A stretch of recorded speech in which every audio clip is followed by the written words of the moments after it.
Hindi kami magkakilala. Hindi ko rin kilala si Pastor Kibuloy or any member of KOJC. Yan siya ha. Ito si Regional Director NBI 11. Okay? Pangatlo, hindi rin ako member ng KOJC. Itinanggi ni National Bureau of Investigation Region 11 Director Attorney Arcelito Albao ang paratang na nasuhulan siya ng Kingdom of Jesus Christ. Sinuhulan raw siya. Tingnan mo ha, dito sa gobyerno ngayon, yung mga nagtatrabaho ng matino, yun pa yung ginawa nila ng issue.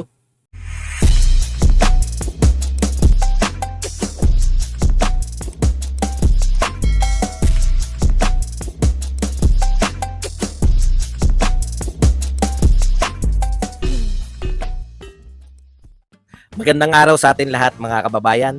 Dito na naman tayo sa another episode ng ating vlogs. Pag-uusapan natin ngayon, ito po, no? Ito pong nangyari sa pag-serve ng warrant of arrest kay Pastor Apollo Kibuloy ng mga NBI. Okay?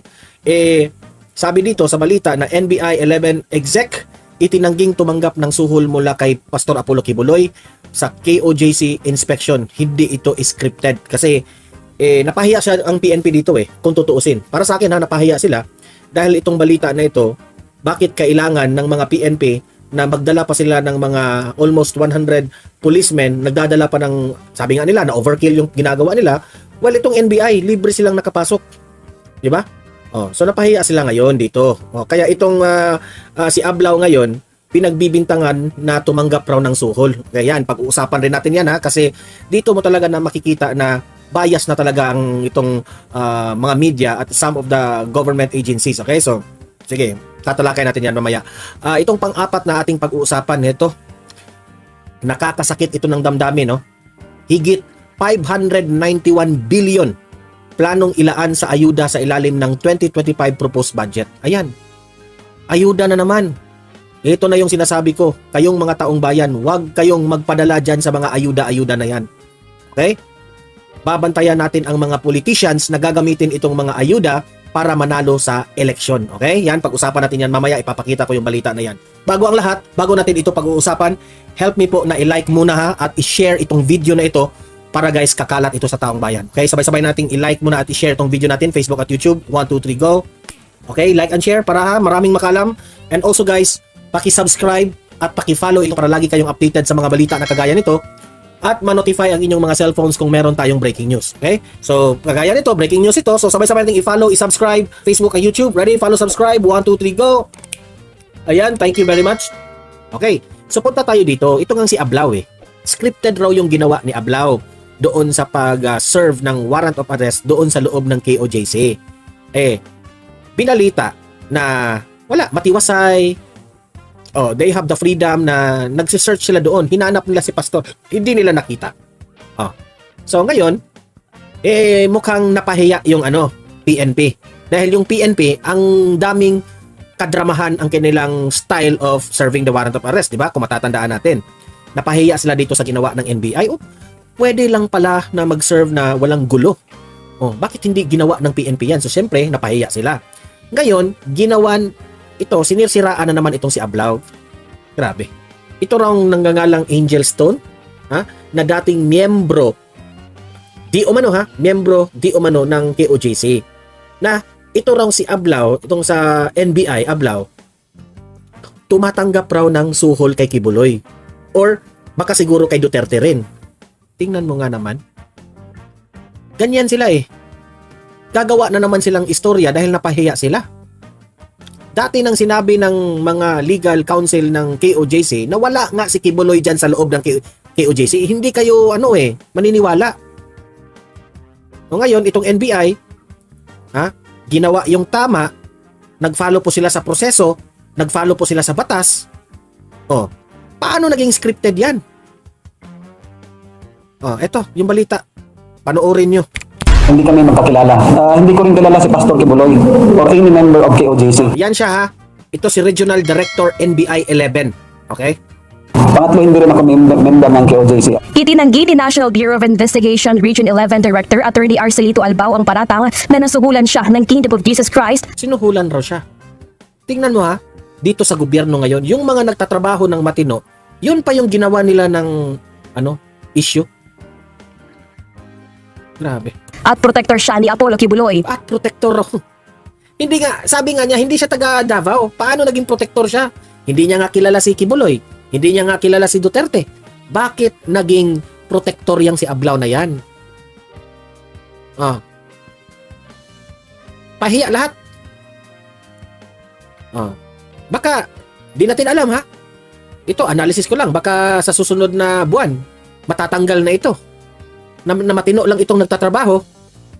Ginawa ni Albao ang pahayag matapos siyang akusahang tumanggap ng sobre ng dating miyembro ng KOJC na Dating miyembro ng KOJC. Ito yung nagpapakalat eh. Dating miyembro ka pala. Ha? Kagaya ka ni Mike Abe ba na kinik out ng SMNI at kinik out ng KOJC. Ngayon, sobrang hatred ninyo. Ha?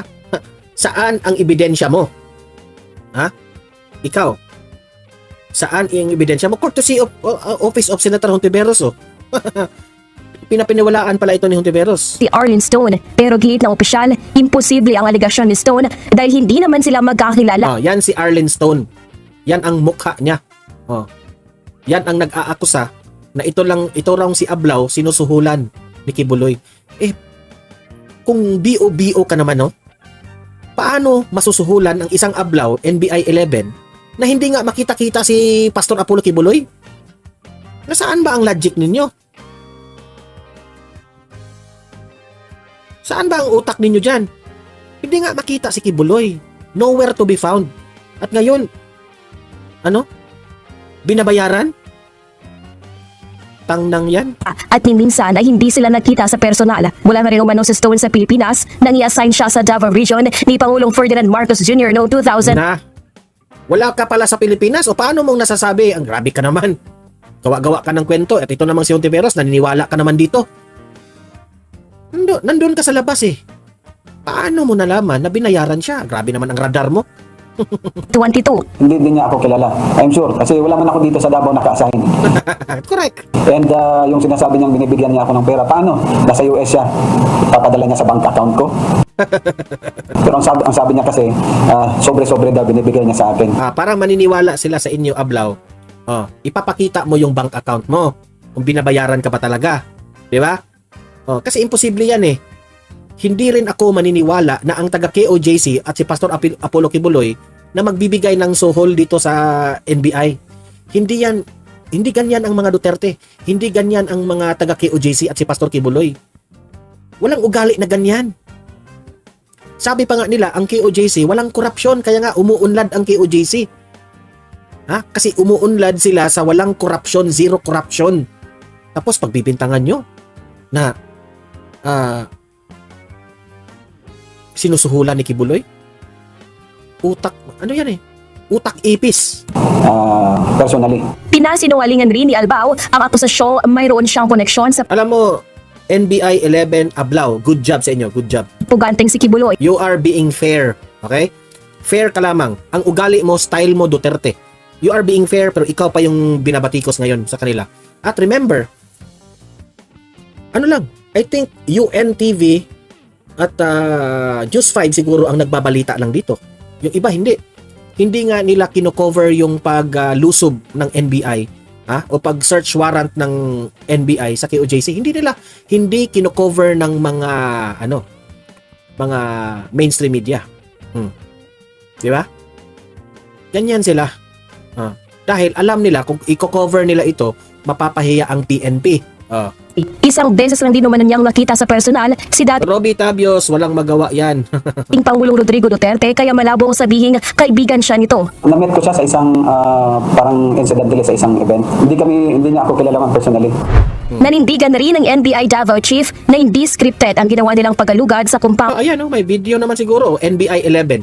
Courtesy of NBI. Video ng NBI. Ayan, i-present nyo yan. Para ipamukha nyo sa kanila na sila, puro na lang sila batikos, puro na lang sila hanap ng butas eh. Wala kayong lusot. Ng KOJC noong August 9, sumunod lang din sila sa direktiba ng pamunuan ng NBI na huwag gumamit ng puwersa sa paghahanap kay Kibuloy. Correct. Wala pong prior kasunduan o negotiation or arrangement. Wala pong gano'n na nangyayari. Ganon din po yung mga nakaraan. May panawagan naman si Albao laban sa nag-aakusa sa kanya. Hindi po tayo magkakilala. Minsan hindi po tayo nag-met. Nasa US ka po. Ako naman naka-assign sa iba't ibang lugar. Inyong samahan ay nagwatak-watak na rin. Alam mo, Ablao, no? ang taong bayan, ang mga Pilipino po, saludo po sa ginagawa ninyo. Okay? Kung hahanapin nyo man si Kibuloy o lahat ng mga wanted na sabi nila, no? Kung yun ang trabaho nyo, gawin nyo lang ang tama. Okay? Nag-follow lang kayo ng proseso. Which is, kaming mga Pilipino at ang taong bayan, saludo po sa inyong ginagawa, sir. Huwag kang matakot dahil ang taong bayan is with you. Okay? Sana po, huwag nyo na lang sirain yung aming ahensya. Ayon kay NBI 11 Director Attorney Arsenito Albao, walang pasihan at walang katotohanan ang akusasyon ni Stone at handa siyang harapin ang anumang investigasyon laban sa kanya. Handa siyang harapin ang investigasyon. Ano pa naman, ano pa ang kulang? Pahiya na naman kayo dito. Una nang sinabi ni NBI Director Jaime Santiago na may informal investigation na sila kay Albao kaugnay ng issue. Have already conducted hindi pa formal, informal investigation, but I'm sorry to say na I still have the trust. Pinagkakatiwalaan ko pa rin ang aking regional director doon, si Director Albao. Feline Moreno, UNTV News and Rescue. Dios Ayan, so good job ha, palakpakan Albao for doing what is right, ha? Kung ano lang yung tama, ginagawa mo at saludo po ang taong bayan sa inyo, di ba? Yung pinaghahanap nila, kung siguro kung nakita nila si Kibuloy, talagang huhulihin nila si Kibuloy kasi yun naman talaga ang instruction sa kanila at mandato, di ba? Pero wala, hindi nila nakita. Sinearch nila ang area peacefully and napahiya po ang PNP dyan. Ang dami nyo kasing drama, Marbel eh. Drama pa more!